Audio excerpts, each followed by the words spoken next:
So the start करते हैं आज का lecture. So this is the third lecture of chapter number 9। अब हम देखते, अभी लास्ट लेक्चर में 1 to 11 तक किए थे। ओके, अब हम 12 नंबर का सम देख लेते हैं। क्या है 12th नंबर का सम। देखो लास्ट टाइम मैंने बताया था कि सम बहुत इजी है सारे, खाली ध्यान ये रखना होगा, फिगर बनानी आनी चाहिए और अप्लाई करना आना चाहिए, बस बाकी कुछ भी नहीं है पूरे चैप्टर्स में। ओके, तो 12th नंबर का हम सम देख लेते हैं। Okay, top of a 7-meter high building, angle of elevations of a top of the cable tower is 60 degree. From a top of 7-meter high building, like example for ये building है, समझ लो ये building है, कितनी height है उसकी 7 metre. From the top यानी कि यहां से, angle of elevation of the top of the cable tower, like example for एक केबल टावर ले लेता हूं मैं यहाँ, उसका एंगल ऑफ एलिवेशन हमेशा ऊपर देखते हैं। एलिवेशन यानी कि ऊपर और डिप्रेशन यानी कि नीचे, याद रखना। जब एलिवेशन हो तो नीचे से ऊपर का एंगल आएगा, एलिवेशन हो तो, और यदि डिप्रेशन हो तो आपको ये नीचे का एंगल आएगा, डिप्रेशन। कोई डाउट बच्चों? ओके, तो यहाँ क्या दिया हुआ, angle of elevation of the top of the tower, top of the tower का एंगल ऑफ एलिवेशन 60 डिग्री दिया हुआ था, ये डिग्री 60 डिग्री है। Now the angle of depression of its foot, यही चीज उस टावर के फुट यानी कि ये जो भाग है, यहाँ का एंगल आपको 70 डिग्री दिया हुआ है। क्या दिया हुआ है बच्चों? 70 degree, sorry 45 degree. Angle of elevation 60 degree है and angle of depression is 45 degree. Determine the height of the tower, आपको क्या फाइंड करना है बच्चों?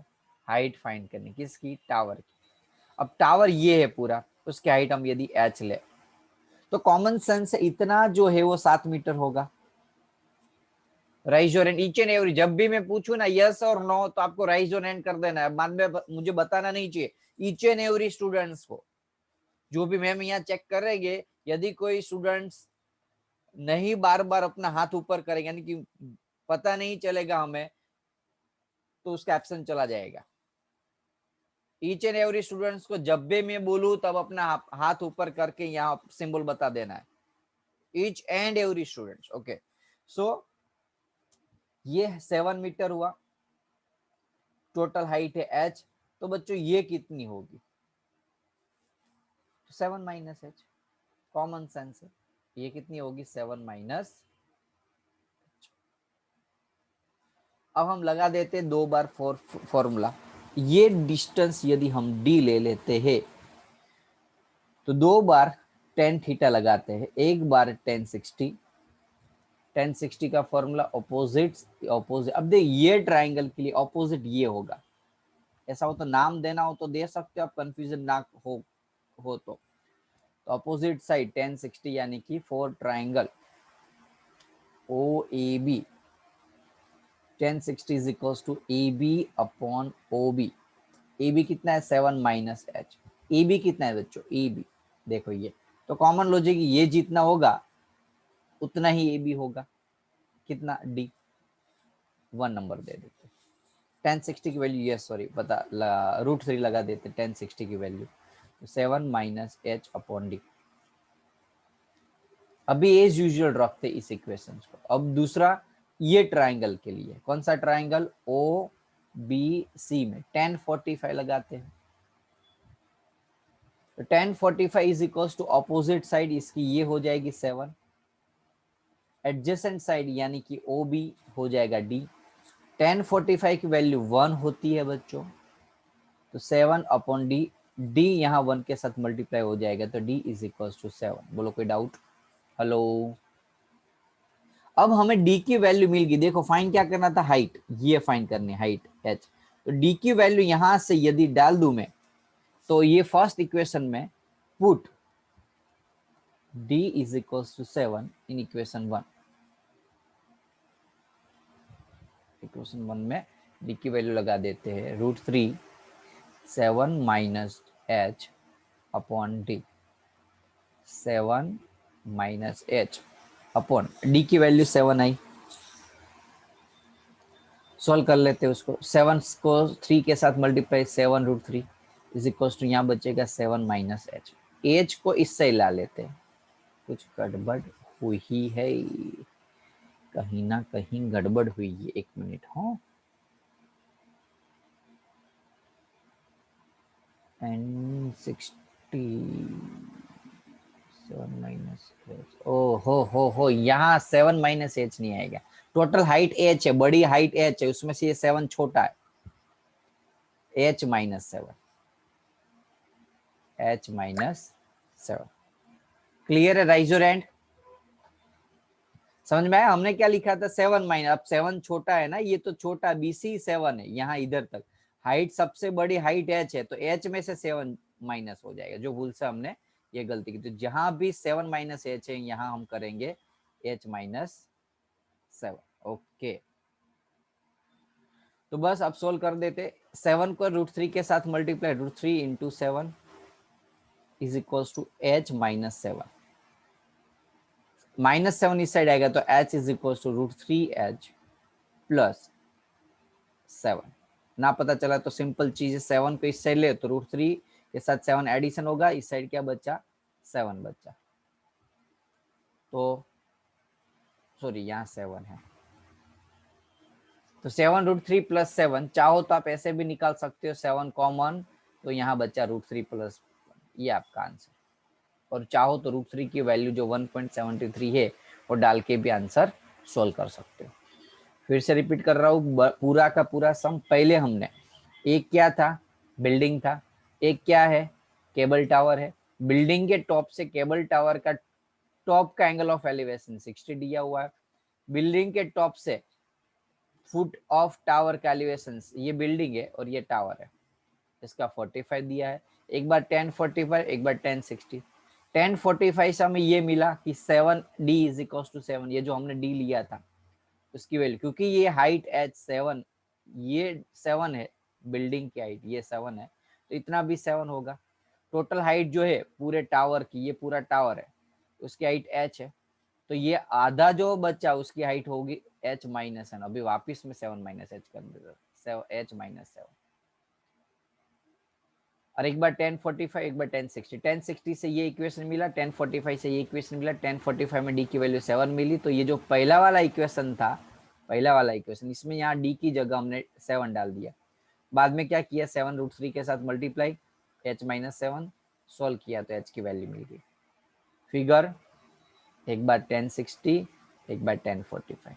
1045 पे जो h की d की वैल्यू जो 7 आई, वो डालने से वो इस फॉर्मूला में डाल दी, तो हमें यहाँ से h मिल गया। राइज और एंड यदि पता चला हो तो।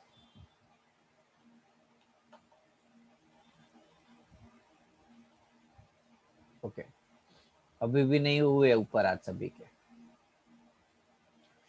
13 नंबर का ले लेते हैं। कौन से नंबर का? 13 नंबर का। Is observe from the top of the 75 metre high lighthouse from a sea level. Question अच्छा है, ध्यान दो। Is observe from the top of a 75 metre lighthouse, ये लाइट हाउस है जिसकी हाइट आपको दी है 75 मीटर।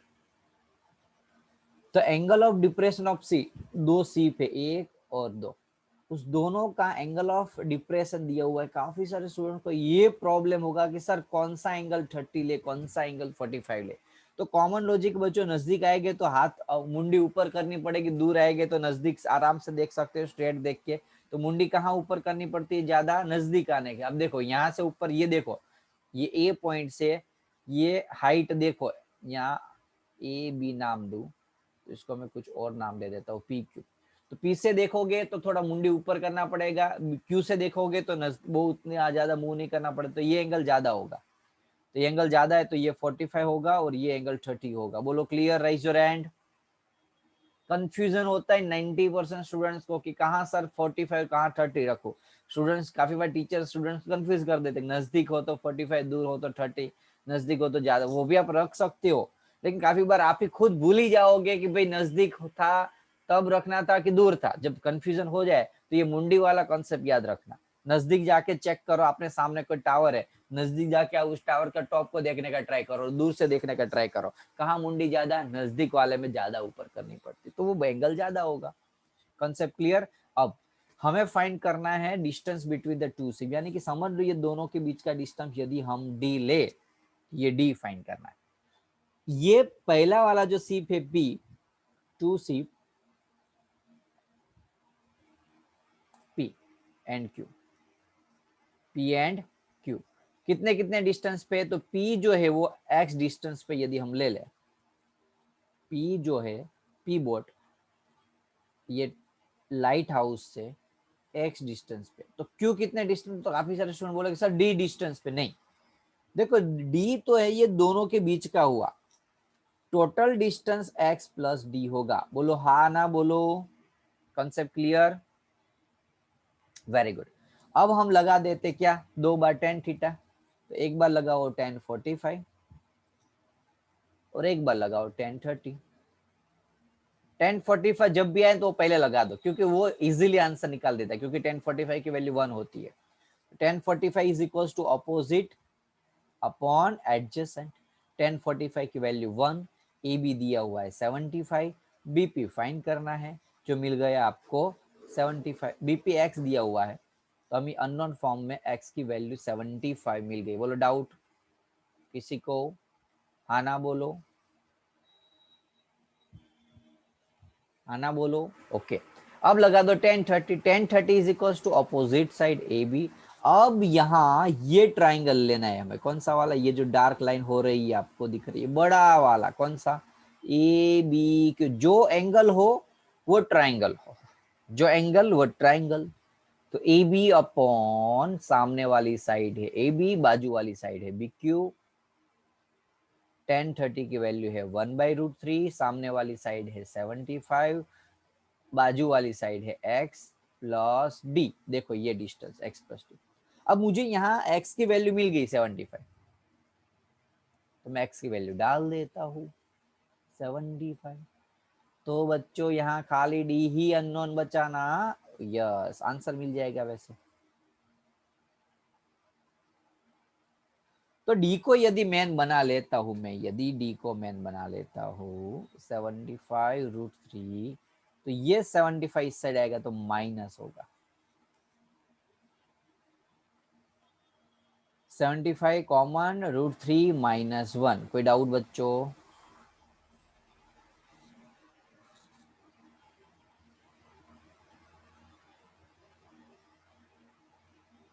कोई डाउट बच्चों, बस आंसर मिल गया आपको, दोनों के बीच का डिस्टेंस, दो सिर्फ the distance between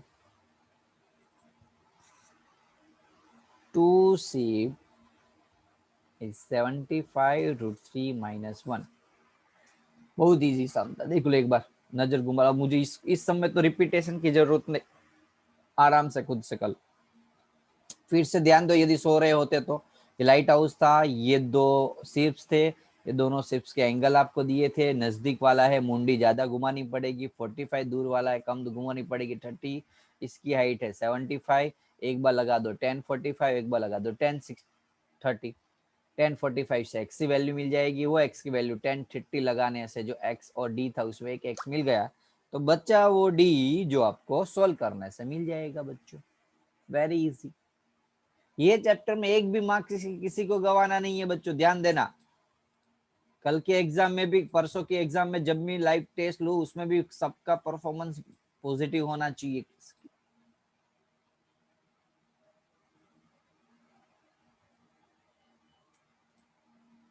1.2 meter tall girl spot a balloon moving with the wind in a horizontal line at the height 18.2 meter from the ground.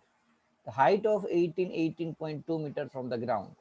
अरे अरे अरे अरे हाइट ओके, वैसे फिगर भूल से कॉपी पेस्ट हो गई थी, इसलिए कॉपी पेस्ट की क्योंकि टेक्स्ट बुक में ऑलरेडी ये फिगर दी रखी है। अब हमें क्या करना है, तो हमें फाइंड करना है distance between the travel, balloon यहां से यहां गया वो डिस्टेंस फाइंड करना है, यहां से यहां गया, ओके। चलो स्टार्ट करते क्वेश्चन को। सोल्व करने की जरूरत है, यस है, नो डाउट। आपको फिगर दी है, फिर भी मैं अपने हिसाब से बनाता हूँ। और लुक, ये जो है ना वो 1.2 मीटर टॉल गर्ल है। थंबा वाले दिख रहा है लेकिन गर्ल है ये। ओके, अब टेक्स्ट बुक वाले जितने पावरफुल पेंटर तो हूं नहीं, इतना प्रॉपर ड्रॉ कर पाऊंगा। अब मुझे यहां से एक बलून दिख रहा है, तो मुंडी ऊपर करूंगा तो मुझे एंगल बनता है 60 डिग्री। अब ध्यान रखो, जब भी 60 डिग्री हो तो ये 60 डिग्री नहीं करना है, ओरिजेंटल लाइन के साथ 60 डिग्री करना है। तो कॉमन लॉजिक में पैर से तो देख नहीं पाऊंगा, जो देखूंगा वो आंख से देखूंगा, तो आंख से जो एंगल बनेगा। अब थोड़े टाइम के बाद ये बच्चों, ये बलून यहाँ पहुंच जाता है, तो मुंडी थोड़ी कम घुमानी पड़ेगी। तो पहले जो एंगल था वो 60 डिग्री था, बाद में जो एंगल आया वो 30 डिग्री है। अब बलून की जो हाइट है वो ग्राउंड से, देखो ये ग्राउंड है, तो ग्राउंड से आपको ये बलून की हाइट 88.2 मीटर दी रखी है। तो जब हम ये ट्राइंगल की बात करते हैं, ये हॉरिजॉन्टल लाइन की बात करते, तो हमें यहाँ तक की डिस्टेंस लेना होता है। तो बच्चों ये 1.2 मीटर है, यदि क्योंकि यहाँ गर्ल खड़ी है तो यहाँ भी सेम वही होगा पैरेलल। तो बच्चों ये कितना होगा? यदि हम नाम दे दे ए बी सी डी, यदि हम नाम दे दे तो BC की वैल्यू होगी 88 पॉइंट, जो पूरी हाइट है उसमें से गर्ल की हाइट माइनस कर दो, तो आंसर आता है 87। बोलो यहां तक पता चला? Rise your hand, rise your hand each and every students. Not everyone, अब अभी भी सारे के नहीं आए ऊपर, हाथ ऊपर हुए। Each and every students, yes युग, आदित्य, ओके। बस पता तो चले ना आप जाग रहे हो कि मूवी देख रहे हो।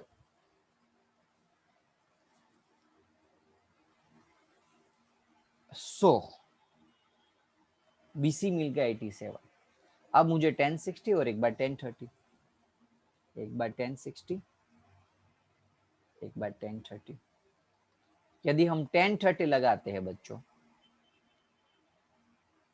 1060 में बच्चों ये डिस्टेंस आएगा, कौन सा वाला? ये ट्राइंगल आएगा। तो यहाँ से यहाँ तक का डिस्टेंस हम D ले, यहाँ से यहाँ तक का डिस्टेंस यदि हम X ले, इसको नाम देना हो तो यहाँ E नाम दे सकता हूँ, E। तो 1060 लगाने से EE अपॉन DE होगा। समझ लो बच्चों, काफी बार हम कंफ्यूज हो जाते, लाइन ड्री नहीं होती। देखो ये ट्राइंगल 60 डिग्री वाला हुआ, तो ये ऑपोजिट और ये एडजेसेंट। तो अब ये एडजेसेंट दिया ही नहीं था, हमने एक्स लिया। अपोजिट यानी कि हाइट, ये वाला जो हमने डिराइव किया अभी BC, वही सेम AE होगा 87, 87। अपोजिट AE 87, एडजेसेंट पता तो नहीं है लेकिन एक्स है। 1060 की वैल्यू बच्चों होती है √3, √3 is equal to 87 upon x, तो x is equal to 87 upon √3। Very good, x की वैल्यू मिल गई। लेकिन बच्चों यहाँ हमें फाइंड करनी है ये डिस्टेंस, दोनों बलून के बीच का distance, distance travel by the balloon. अब बोलोगे सर दोनों बलून बलून बलून का एक्चुअली बलून एक ही है, बलून एक ही है। ये बलून यहां से यहां तक गया था, it's imaginary figure for your reference. Balloon एक ही है, पहले यहाँ था, अब कॉमन लॉजिक सर यहाँ था ही नहीं तो क्यों ड्रॉ किया? तो ड्रॉ ही नहीं करोगे तो अप्लाई कहाँ से करोगे 1060? So that's why I just draw this figure, draw this balloon. Keep in mind balloon एक ही है, पहले यहाँ था अब यहाँ गया। तो मुझे ये डिस्टेंस फाइंड करना है, ये डिस्टेंस D फाइंड करना है, ये D वाला। तो हम यदि 1030 लगाओ, 1030 यानी कि ऑपोजिट साइड BC और एडजेसेंट, अब देखो 1030 यानी कि ये बड़ा वाला ट्राइंगल, बड़ा वाला, तो बड़ी वाली साइड आएगी C यहाँ से लेके यहाँ तक D, यहाँ से लेके यहाँ तक, तो कितना होगा? तो देखो इतना X है, इतना D है, तो हो जाएगा X plus D, BC upon CD। लगा देते 1030 1/√3, BC 87, CD यानी adjacent side X plus D। अब हम सॉल्व कर बोलोगे सर x की वैल्यू यहाँ मिली, वो डाल दे, यस डाल ही देना, इसके लिए तो मेहनत की थी हमने 1060 लगाने के लिए। x की जगह 87/√3। d को यदि मैं मैन बना लेता हूं, ये माइनस हो जाएगा इस साइड,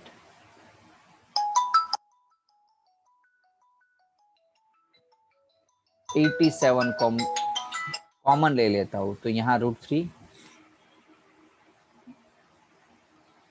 और यहाँ 1/√3 बचेगा।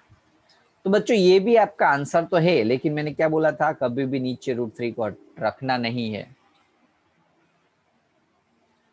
रखना नहीं है तो क्या करेंगे, सॉल्व करेंगे। ओके, √3 इंटू √3, 3 - 1 LCM लिया। बोलोगे सर अभी भी नीचे तो √3 ही बच रहा है। ओके, 3 - 1 2।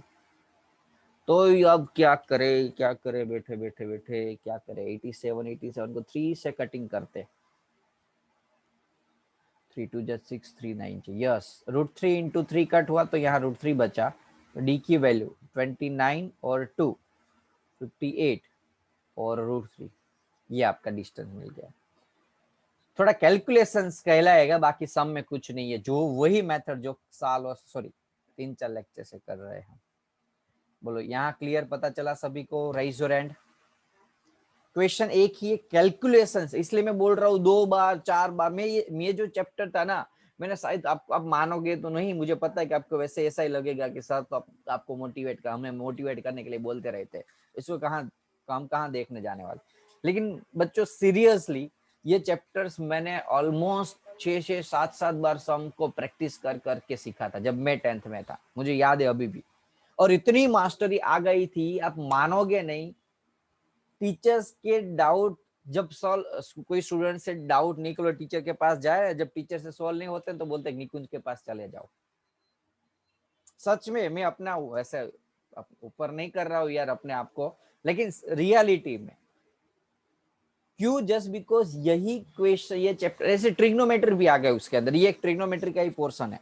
ट्रिग्नोमेट्री और एप्लीकेशन एक ही चैप्टर है, बस अलग अलग किया हुआ। तो दोनों चैप्टर, और यही दोनों चैप्टर मुझे सच मानो ना, जब स्कूल में चले थे तब कुछ भी पल्ले नहीं, ट्यूशन में चले तब कुछ भी पल्ले नहीं पड़ा था।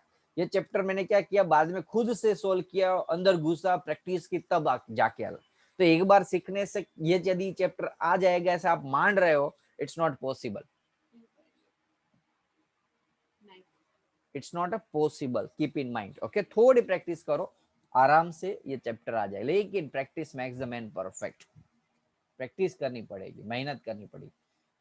स्टिल राइट नाउ आप मानोगे नहीं, आपके लिए हम खुद भी अभी भी एक नए नए सम्स ढूंढते रहते हैं, जो हमने अभी हमारा नया जो मटेरियल बनाया हुआ है। ओके, अभी थोड़े बिजी शेड्यूल की वजह से हम वो लॉन्च नहीं कर पा रहे थोड़े टाइम के लिए, एक आध मंथ, 1 मंथ जैसा कुछ चला जाएगा। लेकिन वो मटेरियल में एक भी टेक्स्ट बुक का क्वेश्चन नहीं, बहुत बाहर के क्वेश्चन डाल डाल, अच्छे अच्छे क्वेश्चन ढूंढ ढूंढ के मैंने अपने आप को मटेरियल से, आज भी खुद में 11th-12th स्टैंडर्ड में जब पढ़ा रहा होता तो आज भी मैं, आप मानोगे नहीं, हर साल एक नई बुक्स में सोल्व करता हूँ, हर साल, ईच एंड एवरी ईयर्स। इस साल मैंने एचसी वर्मा बुक सोल्व कर दी, लास्ट साल एसएल वर्मा उसके आगे प्रदीप सोल्व की थी। एटलीस्ट मैं फिजिक्स का लेक्चर हूँ, फिर भी हर साल में एक एक बुक सोल्व कर रहा हूँ, जस्ट बिकॉज, क्यों, मेरे लिए, हाँ मेरे लिए, स्टूडेंट्स के लिए नहीं, मेरे लिए, क्योंकि यदि मुझे ही नहीं आता तो मैं स्टूडेंट्स को कहाँ समझाऊंगा। और एवरी टीचर्स, कभी भी कोई भी टीचर परफेक्ट नहीं हो सकता, ऐसा बोल रहे मुझे सब कुछ आता है, इट्स नॉट पॉसिबल। तो उससे भी हर साल नई नई बुक्स और नए नए सम सॉल्व करने होते हैं। तो आप तो यार अभी स्टूडेंट हो, तो आपको तो करने ही पड़ेंगे। ओके, खास ध्यान रखना बच्चों। बिल गेट्स का नाम सुना होगा, बिल गेट्स आज भी पूरे साल में से या पूरे महीने में से 2 से 3 दिन ऐसे निकाल लेते, 3 दिन जो पूरे दिन अब वो खुद रीड ही करते हैं, खाली रीड करते। एक नया एक बहुत पैसे वाला बंदा था, कुछ नाम उसका मैं यार भूल गया, वो पूरे दिन में खाली 6 घंटे ही काम करता अपनी कंपनी में, बहुत बड़ी कंपनी है, वर्ल्ड टॉप 10 के लिस्टेड में कंपनी है, लेकिन still yes, job Bezos Amazon वाला। ओके, आज भी स्टिल 6 आवर्स काम करता है, क्यों? बाकी का टाइम अपने आप के ऊपर देता है, अपने आप के ऊपर क्यों? नया कुछ सीखने में। आज स्टिल वो इतना पावरफुल बंदा, इतना पैसे वाला, आज भी खुद बुक्स रीड कर रहा है। आपको विजन ई लर्निंग, ई लाइब्रेरी का लॉन्च करने का मीनिंग ही यही था कि मेरे स्टूडेंट एटलीस्ट कुछ नया सीखे। अब लेकिन आप में से तो बहुत कम स्टूडेंट्स की रिक्वेस्ट मुझे आई थी, बहुत कम, और शायद देखी होगी तो आपने रीड भी नहीं किया होगा, मुझे पता है। तो बच्चों, आपके लिए हम इतनी सारी बुक्स को इकट्ठा करके एक लाइब्रेरी बनाई, लाइब्रेरी, जस्ट बिकॉज आप, हमारे टाइम में हमारे सर ऐसा इतना ज्यादा काम नहीं करते थे हमारे लिए, लेकिन वो जो मुझे फील, यानी कि जो वहां जो हमें नहीं मिला था, शायद वो मेरे स्टूडेंट्स को ना मिले, ऐसा नहीं चाहता था। इसलिए मैं आपको ऐसी बुक्स, इसे लाइब्रेरी अभी भी, और आप मानोगे नहीं, और 200 से 250 जितनी तो already best seller books already है, अपलोडिंग कर चुकी है। अभी भी still I am planning to add more books. अभी भी मैंने ऑलमोस्ट 200 दूसरी 200 बुक्स ऐसे अलग अलग जगह से परचेस करके, जहां से मिल रही है परचेस कर, यहाँ से फ्री मिल रही है, वहां से फ्री, राइट, रीसेलिंग राइट के साथ मैंने सारी बुक्स को और 200 बुक्स को इकट्ठा करके अपने ऑपरेटर को बता दिया है। वो अभी थोड़े टाइम के बाद वो 200 एक्स्ट्रा बुक्स ऐड हो जाएगी विजन लाइब्रेरी में। That means 400 books in one place. चाहो उतना रीड करो, पूरी जिंदगी रीड करते रहोगे तो भी नहीं खत्म होगी। तो बस यही हैबिट डालनी है। यही हमारे क्लास में जो लास्ट ईयर 10th के अंदर जो मेरी स्टूडेंट थी ना, ओके, जैसे पोरवाल, अंशु पोरवाल, तब मानोगे नहीं, जब मैं उसका लेक्चर लेता था उसके घर पे, आप मानोगे नहीं, इतनी सारी बुक्स इकट्ठा कर रखी थी उसने। अब हर रोज की एक बुक्स पढ़ लेती थी, छोटी छोटी वाली तो, और बड़ी बुक्स एक वीक 2 वीक में पढ़ लेती थी। 400 500 पेज वाली बुक्स तो एटलीस्ट वो 4-5 दिन में निपटा सकती। इतनी बुक्स मैंने भी नहीं रीड कर दी, इतनी बुक्स। मैं बोल रहा हूँ कि कहाँ से टाइम मिलता है सर? नहीं मिल जाता है टाइम, क्योंकि मैं मोबाइल से टीवी नहीं देखती। और आप तो, सर मैं मोबाइल टीवी ही देखता हूँ, बुक्स तो रीड करता ही नहीं हूँ या करती ही नहीं हूँ, कहां से रिजल्ट मिलेगा? इंडिया के टॉप 12 के अंदर ऐसे नहीं आई थी वो। पूरे टोटल सब्जेक्ट, टोटल 600 में से उसको खाली 12 मार्क्स कटे थे, वो भी ग्रामर के सब्जेक्ट में। बाकी सारे सब्जेक्ट में ऑलमोस्ट 100 या 99 मार्क्स। ऐसे नहीं रिजल्ट बनता किसी का मेहनत किए बिना। क्योंकि आपको लग रहा है कि मैं कुछ एक्स्ट्रा चीज नहीं रीड करूंगा तो मुझे कुछ, देखो जरूरी नहीं कि आप पढ़ना ही पढ़ो। आपके एक्स्ट्रा टाइम में जो लेजर टाइम है उसमें खाली आप पढ़ो पढ़ो पढ़ो, ऐसा भी नहीं बोल रहा हूँ। आपका एकेडमिक बुक्स को ही पढ़ना, वो आपके लिए मैं नहीं रिकवर कर रहा। पूरे दिन आप एकेडमिक बुक्स कर, एक्स्ट्रा कुछ काफी सारी ऐसी बुक्स है उसको भी पढ़ो, जिससे एटलीस्ट आपका जनरल नॉलेज, आपका लीडरशिप पावर, आपका कंटेंट, आपकी पर्सनालिटी, ये सारी डेवलप हो। वही आपको काम आएगी, आगे आपको वही ले जाएगी। रिजल्ट के साथ, एकेडमिक स्कोर के साथ आपका पर्सनल ग्रोथ भी होना चाहिए। This is called the quality students.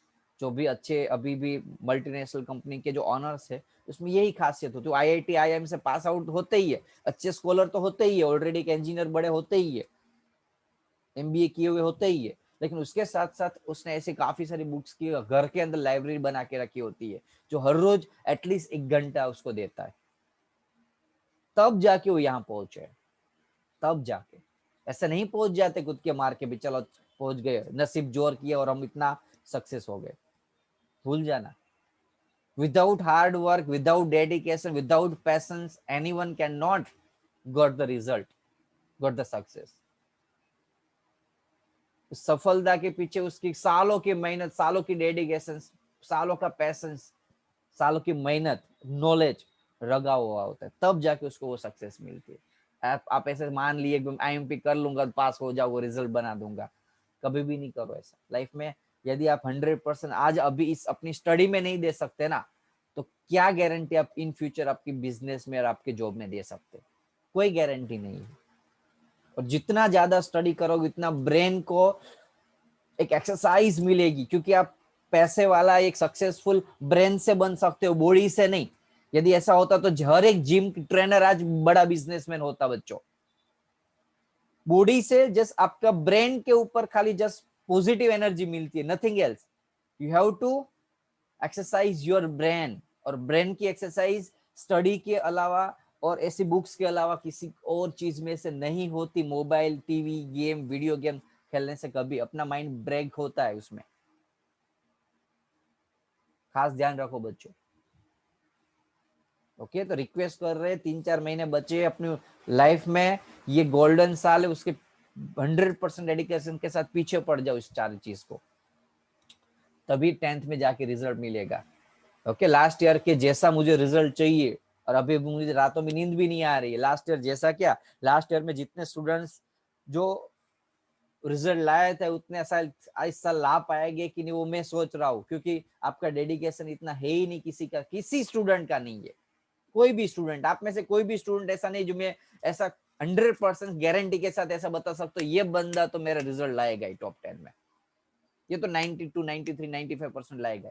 मैं भी फ्रैंकली बताता हूँ, यदि आप ऐसा सोच रहे हो कि मेरा 90% आ जाएगा, मैं इतनी मेहनत कर रहा हूँ, रॉन्ग हो आप में से कोई एक स्टूडेंट भी 90+ जाने वाले अभी इतनी मेहनत नहीं दिखा रहा है। 90+ यदि आप सोच रहे हो अपने सपने, यदि ड्रीम है, आपका गोल है, या तो गोल को हटा दो या मेहनत चालू कर दो। यदि ऐसा सोच रहे हो कि मैं 90% लाऊंगा, ईच एंड एवरी स्टूडेंट्स को मैं गारंटी देता हूं, आप में से किसी के पास भी अभी आज तक इतनी मेहनत किया, इतनी डेडिकेशन नहीं देख रहा हूं जो कोई ला पाएगा। कड़वी है लेकिन सच्ची बात है, एक्सेप्ट करो तो ठीक है, नहीं करो तो आपका नुकसान है। रिजल्ट के बाद आपको पता चलेगा, तब मुझे याद करोगे, कोई फायदा नहीं है। आज इस वर्ल्ड को, गोल्डन वर्ल्ड को डाल दो अंदर, खींच लो अपने माइंड के अंदर, इस दिल के अंदर चुप जाना चाहिए ये वर्ड को कि सर ने बताया 90% से ज्यादा कोई नहीं है, मैं तो अपना 92% का गोल रख के बैठी हूँ या बैठा हूँ, क्या मेरे नहीं आएंगे? नहीं आएंगे। यदि ऐसी मेहनत कंटिन्यूस रखोगे तो बढ़ाओ मेहनत। ओके, और बाकी स्टूडेंट को तो क्या बोलूं, जो पास होने वाला ही नहीं है। काफी सारे ऐसे दिख रहे हैं अभी भी जो पासिंग मार्क्स के भी लायक नहीं है। बहुत दुख होता है, लेकिन it's a fact, it's a true, जो भी मैं आपको बता रहा हूँ। more than 10 to 12 students of your batch are going to fail in these exams, boards exams, यदि अभी भी सुधरे नहीं तो। you have enough time, सुधर जाओ आज। 3 महीने है अभी भी। काफी सारे स्टूडेंट को ऐसे देखिए, लास्ट ईयर भी ऐसे 30 बच्चे थे लास्ट ईयर मेरे पास, 30 ने 22 बच्चे थे, 22 में से 20 बच्चों को मैं निकाल दिया, 2 ही बच्चों वो हेडेक वाले थे और उसको भी कुछ मेडिकल प्रॉब्लम था, इसलिए निकाल सकता हूं, लेकिन आपके ऊपर डिपेंड कर आपको निकलना है कि नहीं निकलना। आप में से 12 ऐसे स्टूडेंट है अभी भी मेरे लिस्ट में जो अभी पास होने की लायक नहीं है, यानी कि उतनी मेहनत नहीं है उसकी। अब होना है तो सुधर जाओ, और जो मैं कह रहा हूँ उसना स्टार्ट कर दो करना। अदरवाइज जब रिजल्ट आएगा ना, कहीं के दिखाने वाले नहीं होगे, मुंह काला कर दोगे अपने पेरेंट्स का भी। पेरेंट्स खुद भी किसी को मुंह दिखाने के लायक नहीं बचेंगे। आप तो क्या, सुधर जाओ, अभी भी टाइम है, you have enough time. Okay, so थोड़ा लेट हो चुके हैं, लेकिन एक काम करो, रीज्वाइन कर दो लेक्चर्स को फिर से फटाफट से। बाकी के जो 2 सम है वो सॉल्व करा देता हूँ, जल्दी से रीज्वाइन।